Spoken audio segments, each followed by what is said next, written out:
नमस्कार छात्रों, जय हिंद, वंदे मातरम। मैं हूं लोधी सर। स्वागत है एक बार फिर से हमारे YouTube channel bright future commerce classes में।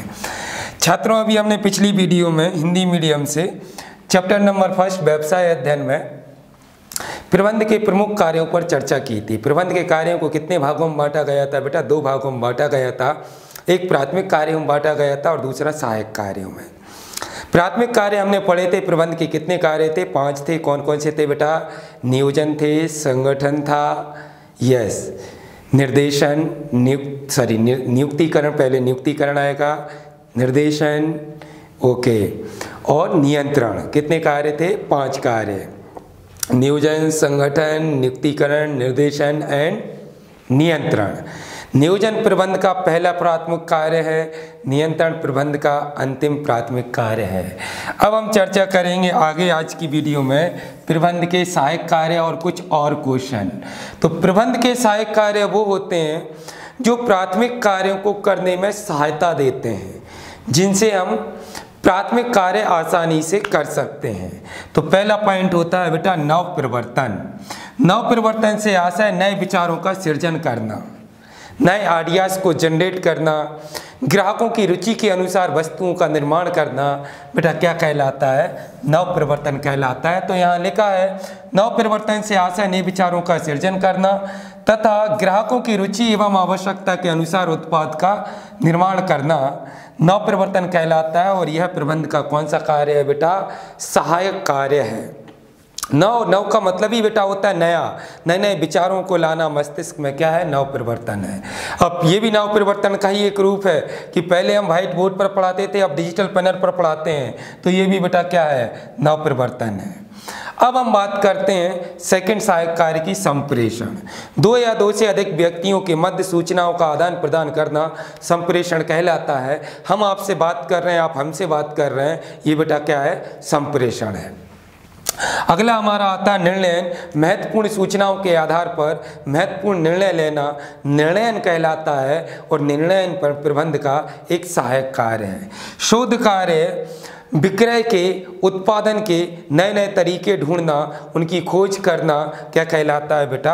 शोध कार्य मतलब रिसर्च। तो ये हो गए अपने प्रबंध के सहायक कार्य। ये प्रबंध के सहायक कार्य निश्चित नहीं होते बेटा। प्राथमिक कार्यों के बाद व्यवसाय में जितने भी कार्य होते हैं वो सारे के सारे कार्य प्रबंध के कौन से कार्य होते हैं? सहायक कार्य। इन्हें हम द्वितीयक कार्य भी कहते हैं और प्रबंध के गौण कार्य भी कहते हैं। अगले क्वेश्चन की हम बात करते हैं। अगला क्वेश्चन हमारा आता है बेटा समन्वय से आशय समन्वय किसे कहते हैं? समन्वय इंग्लिश में हम इसे कहते हैं कोऑर्डिनेशन। कर्मचारियों के बीच आपसी तालमेल स्थापित करना सामान्य भाषा में क्या माना गया है? समन्वय माना गया है। आप यहाँ बैठकर सब एक दूसरे के साथ मिलजुल कर रहते हैं, बिना विवाद के कार्य करते हैं, तो ये हमारा क्या है बेटा? समन्वय है। अब बुक की भाषा में बात करें तो समन्वय को प्रबंध का सार माना गया है, हृदय माना गया है। अगर एग्जाम में पूछ ले प्रबंध का सार किसे कहा जाता है, तो प्रबंध का सार बेटा समन्वय को कहा जाता है। समन्वय प्रबंध का क्या है? सार है। तो समन्वय प्रबंध का सार है, अर्थात भौतिक एवं मानवीय साधनों के बीच आपसी यानी कि संतुलन स्थापित करना क्या कहलाता है? समन्वय। किसके बीच बेटा? भौतिक मतलब मशीनें, मानवीय मतलब कर्मचारी और श्रमिक। दूसरे शब्दों में कह सकते हैं कि कर्मचारियों के बीच आपसी तालमेल स्थापित करना ही क्या कहलाता है? समन्वय कहलाता है। तो इतना याद रखना एग्जाम के लिए, समन्वय बेटा क्या है? समन्वय प्रबंध का सार है, जो क्या करता है? भौतिक और मानवीय संसाधनों में संतुलन स्थापित करता है, कर्मचारियों के बीच आपसी तालमेल स्थापित करता है, वही क्या हमारा समन्वय कहलाता है। अगला क्वेश्चन हमारा आता है बेटा समन्वय की विशेषताएं। समन्वय की विशेषताएं अगर पूछ ले या लक्षण या प्रकृति, तो समन्वय की निम्नलिखित विशेषताएं या लक्षण प्रकृति होती है। पहला पॉइंट है बेटा सभी प्रबंधकों का दायित्व। प्रबंधक कोई भी हो और कोई भी स्तर हो, हर एक प्रबंधक का ये दायित्व है कि व्यवसाय का जो संगठन है उसमें हमेशा क्या बना रहे बेटा, समन्वय बना रहे। तो ये सभी प्रबंधकों का समन्वय क्या है, एक दायित्व है। तो समन्वय स्थापित करना सभी प्रबंधकों का दायित्व होता है, चाहे वह उच्च स्तर का हो, मध्य स्तर का हो या फिर निम्न स्तर का हो। दूसरा पॉइंट आता है सतत प्रक्रिया। ये पॉइंट हम कॉमन पढ़ते आ रहे हैं। सतत का मतलब है निरंतर चलते रहना। तो समन्वय भी बेटा एक सतत प्रक्रिया है जो निरंतर चलती रहती है, कभी भी बंद नहीं होती जब तक कि हमारा व्यावसायिक उपक्रम चलता है। प्रबंध का सार, समन्वय प्रबंध का सार होता है। यह प्रबंध का पृथक कार्य नहीं होता। ये प्रबंध का एक अलग से कार्य नहीं है, ये प्रबंध का क्या है, एक सहायक कार्य है। इसके बाद सार्वभौमिक कार्य। अब प्रबंध का एक कौन सा कार्य है, सार्वभौमिक। सार्वभौमिक का मतलब क्या है बेटा, जो सभी जगहों पर लागू होता है, सभी स्तरों पर लागू होता है, सभी स्थानों पर लागू होता है।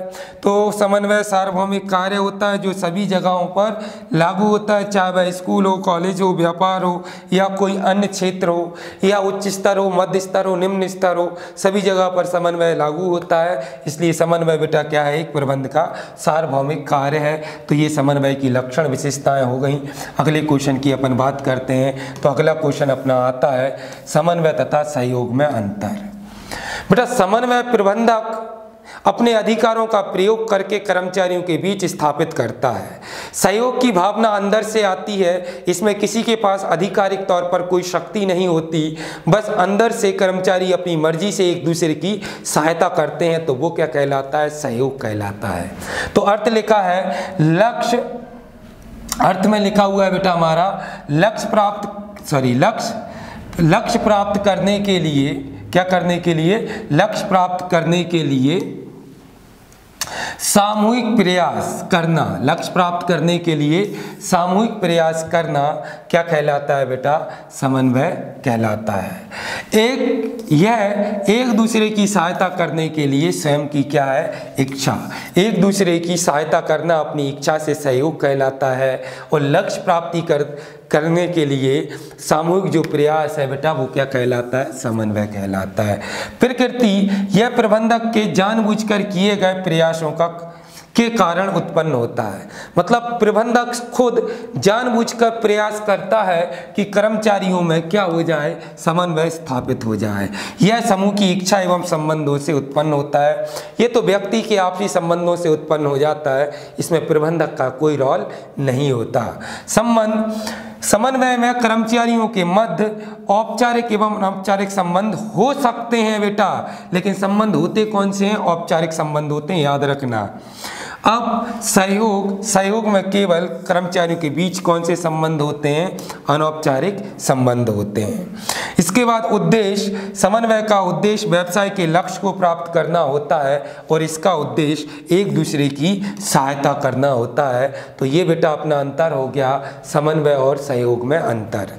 अगर हम किसी की अपनी मर्जी से सहायता कर रहे हैं तो वो बेटा सहयोग है, और अगर हम प्रबंधक जानबूझकर ऐसी नीतियां अपना रहा है जिससे कर्मचारी मिलजुल कर कार्य कर रहे हैं तो बेटा वो समन्वय है। तो ये अंतर स्पष्ट हो गया है। चाहे तो आप स्क्रीनशॉट लेकर इसको पढ़ सकते हैं। अगला हमारा क्वेश्चन आता है प्रबंध एक पेशा है, समझाइए। बेटा पेशे से आशय क्या होता है, डॉक्टर, इंजीनियर, लॉयर, वकील, शिक्षक, ये सब किसके अंतर्गत आते हैं, पेशे के अंतर्गत। लेकिन ये क्वेश्चन कह रहा है प्रबंध एक पेशा है, समझाइए। तो हमने भी कह दिया यस, प्रबंध एक क्या है, पेशा है। बिल्कुल सही बात है, क्योंकि पेशे से आशय उन क्रियाओं से होता है जिन्हें करने के लिए विशिष्ट ज्ञान, शिक्षण, प्रशिक्षण की आवश्यकता होती है। प्रबंध करने के लिए भी विशिष्ट ज्ञान, शिक्षण, प्रशिक्षण की आवश्यकता होती है। इसलिए प्रबंध एक पेशा है, और प्रबंध एक पेशा इसलिए है क्योंकि पेशे की निम्नलिखित विशेषताएं होती हैं जो प्रबंध में भी पाई जाती हैं। तो हमारा आंसर होता है प्रबंध एक पेशा है। हम इसे निम्न बिंदुओं से स्पष्ट कर सकते हैं। पहला पॉइंट, क्रमबद्ध ज्ञान, सामाजिक हित की भावना, आचार संहिता, एक अलग अनुशासन। बेटा प्रबंध में भी ये सारी चीज़ें पाई जाती हैं, इसलिए प्रबंध एक क्या है, पेशा है। अगर एग्जाम में पेशे की विशेषता पूछ ले पेशे की क्या पूछ ले बेटा, विशेषताएं, तो भी आपको आंसर यही लिखना है। और पेशा प्रबंध पेशा है समझाइए, ये पूछ ले तो पहले थोड़ी सी डिटेल लिख देना। डिटेल ऐसी लिख देना कि पेशे से आशय उन क्रियाओं से होता है जिन्हें करने के लिए विशिष्ट ज्ञान शिक्षण प्रशिक्षण की आवश्यकता होती है। प्रबंध को करने के लिए विशिष्ट शिक्षण प्रशिक्षण की आवश्यकता होती है, इसलिए प्रबंध एक पेशा है जिसे हम निम्न बिंदुओं से स्पष्ट कर सकते हैं। तो पहला पॉइंट आता है क्रमबद्ध ज्ञान। पेशे में क्रमबद्ध ज्ञान एवं विशिष्ट ज्ञान की आवश्यकता होती है। और आगे लिख देना प्रबंध में भी क्रमबद्ध और विशिष्ट ज्ञान की आवश्यकता होती है, इसलिए प्रबंध एक पेशा है। सामाजिक हित की भावना, पेशे में जो मुख्य उद्देश्य होता है पेशेवर व्यक्ति का, उसमें एक सामाजिक हित की भावना होती है। तो बेटा हम पढ़ चुके हैं प्रबंध में भी सामाजिक हित की भावना होती है, सामाजिक उत्तरदायित्व होते हैं। आचार संहिता, पेशेवर व्यक्ति के लिए नियम कानूनों का पालन करना पड़ता है, तो प्रबंधक को भी नियम और कानून का पालन करना पड़ता है। एक अलग अनुशासन, पेशेवर व्यक्ति सदैव अलग प्रकार के अनुशासन में रहते हैं। उपरोक्त बिंदुओं से स्पष्ट होता है कि प्रबंध एक क्या है बेटा, पेशा है। तो यही पेशे की विशेषताएं हैं और ये हो गया प्रबंध एक पेशा है। क्यों है पेशा, क्योंकि प्रबंध कर पेशे में ये सारी विशेषताएं होती हैं और ये सारी चीजें भी हमें प्रबंध में आवश्यक होती हैं, इसलिए प्रबंध एक क्या है, पेशा है। अगला क्वेश्चन हमारा आता है बेटा, प्रबंध एक विज्ञान है समझाइए। किसी भी विषय का क्रमबद्ध ज्ञान विज्ञान कहलाता है। बेटा किसी भी विषय का क्रमबद्ध ज्ञान विज्ञान कहलाता है। मैं आपको अगर सिस्टमैटिक पढ़ा रहा हूं दैट इज साइंस, ये भी क्या है, एक विज्ञान है।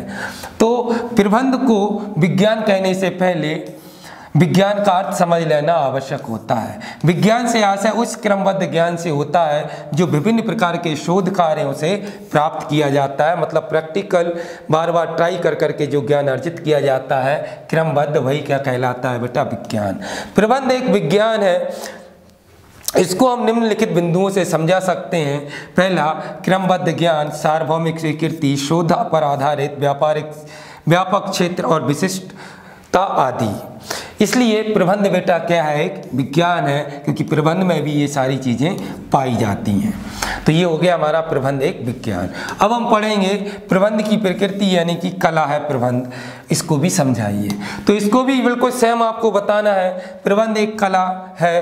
प्रबंध को कला कहने से पहले कला का अर्थ समझ लेना आवश्यक है। कला से आशय विद्यमान ज्ञान के प्रैक्टिकल प्रयोग से होता है। जो आपके पास पहले से ज्ञान है उसका जो आप प्रैक्टिकल नॉलेज करेंगे, जो प्रैक्टिकल है आपके पास, वही क्या है, आपका कला है। अतः प्रबंध क्या है, कला है। तो यहाँ पर लिखा हुआ है कला से आशय विद्यमान ज्ञान के प्रैक्टिकल प्रयोग से होता है। जब आपके पास जो ज्ञान है उसका जो आप प्रैक्टिकल प्रयोग करते हैं बेटा, वही क्या है, कला है। जैसे एक पेंटिंग बनाने वाले व्यक्ति के पास ज्ञान है, अब जब वो इस ज्ञान का प्रैक्टिकली पेंटिंग बनाकर प्रयोग करता है तो बेटा वो क्या बन जाता है, कला बन जाता है। जैसे एक मूर्ति बनाने वाले व्यक्ति के पास ज्ञान है और जब वो इसका प्रैक्टिकल प्रयोग करता है तो बेटा वो क्या कहलाती है, कला कहलाती है। तो कला में निम्नलिखित विशेषताएं होती हैं। सैद्धांतिक ज्ञान का अस्तित्व, विशेष गुणवत्ता, प्रैक्टिस पर आधारित और व्यक्तिगत गुण। इसलिए प्रबंध क्या है बेटा, एक कला है। अगर एग्जाम में पूछ ले प्रबंध एक कला है समझाइए, तो आपको ये पैराग्राफ लिख देना है और लिख देना है कि निम्नलिखित कारणों से प्रबंध एक कला है, इसलिए प्रबंध को हम क्या कह सकते हैं, कला कह सकते हैं। अगला क्वेश्चन आता है हमारा बेटा, लास्ट क्वेश्चन आता है इस चैप्टर का, प्रबंध जन्मजात एवं अर्जित प्रतिभा है। प्रबंध जन्मजात एवं अर्जित प्रतिभा है समझाइए। एग्जाम में अगर आ जाए तो आपको लिखना है प्रबंध जन्मजात एवं अर्जित प्रतिभा दोनों ही है। जन्मजात का मतलब होता है बेटा पैदाइशी, जन्म से ही। आपने देखा होगा कुछ बच्चे जन्म से बहुत बिगड़े हुए होते हैं, फिर बड़े होकर सुधर जाते हैं तो माँ बाप क्या कहते हैं कि पहले बहुत बिगड़ा था अब सुधर गया। और कुछ बच्चे बहुत अच्छे होते हैं, जन्म से ही बहुत अच्छे स्किल के साथ पैदा होते हैं, तो पेरेंट्स क्या कहते हैं, जन्म से ही वो बहुत अच्छा था। बिल्कुल सेम टू सेम। तो कुछ लोग जो प्रबंधक के गुण होते हैं वो जन्म से ही लेकर पैदा होते हैं और कुछ लोग प्रबंधक के गुण बड़े होकर शिक्षा और ट्रेनिंग से अर्जित करते हैं। इसलिए प्रबंध जन्मजात एवं अर्जित प्रतिभा है। एग्जाम में आप लिखना कि प्रबंध एक जन्मजात एवं अर्जित प्रतिभा दोनों ही है। कुछ विद्वानों का कहना है कि प्रबंधक अच्छे गुण लेकर जन्म से ही पैदा होते हैं, जैसे गायक का गला, नर्तकी के पैर आदि। और परंतु कुछ विद्वानों का कहना होता है कि प्रबंधक प्रतिबंधक जन्म से अच्छे गुण लेकर पैदा नहीं होते, वह बड़े होकर शिक्षा से और प्रशिक्षण से उसे अर्जित करते हैं। इसलिए प्रबंध कला एवं प्रबंध अर्जित एवं जन्मजात दोनों ही प्रतिभा है। उदाहरण के लिए हम कह सकते हैं एक प्रबंधक का बेटा अगर प्रबंधक बन जाए तो ये जन्मजात प्रतिभा है, डॉक्टर का बेटा डॉक्टर बन जाए तो एक जन्मजात प्रतिभा है, एक किसान का बेटा प्रबंधक बन जाए तो बेटा ये अर्जित प्रतिभा है। तो प्रबंध जन्मजात एवं अर्जित प्रतिभा दोनों ही है। यहाँ पर लिखा हुआ है प्रबंध जन्मजात एवं अर्जित प्रतिभा दोनों ही है, क्योंकि कुछ विद्वानों का मानना है कि प्रबंधक जन्म से ही अच्छे गुण लेकर पैदा होते हैं, वह बड़े होकर अर्जित नहीं करते। जैसे डॉक्टर का बेटा डॉक्टर, अतः प्रबंध एक जन्मजात प्रतिभा है। उसी प्रकार कुछ विद्वानों का कहना है कि प्रबंधक जन्म से ही अच्छे गुण लेकर पैदा नहीं होते, वह बड़े होकर अर्जित करते हैं। जैसे किसान का बेटा इंजीनियर, प्रबंधक का एक अर्जित प्रतिभा है, अतः प्रबंध क्या है बेटा, एक अर्जित प्रतिभा है। उपरोक्त विवरण से स्पष्ट होता है कि प्रबंध जन्मजात एवं अर्जित दोनों ही प्रतिभा है। तो ये हमारा चैप्टर नंबर 1 व्यवसाय अध्ययन का कंप्लीट हो गया है। इसका पार्ट 1 आपका वीडियो नंबर, इससे पहले जो वीडियो थी उसमें आपका पार्ट नंबर 1 था पहले चैप्टर का, और ये पार्ट 2 है। अगर बेटा पार्ट 1 आपको नहीं मिला है तो वीडियो को सब्सक्राइब कर लें और वीडियो के डिस्क्रिप्शन में जाकर देख लें, वहाँ पर पार्ट 2 की आपको लिंक मिल जाएगी और आप आसानी से अपना चैप्टर नंबर 1 कंप्लीट प्रिपरेशन कर सकते हैं। अब चैप्टर नंबर 2 और अगली वीडियो को देख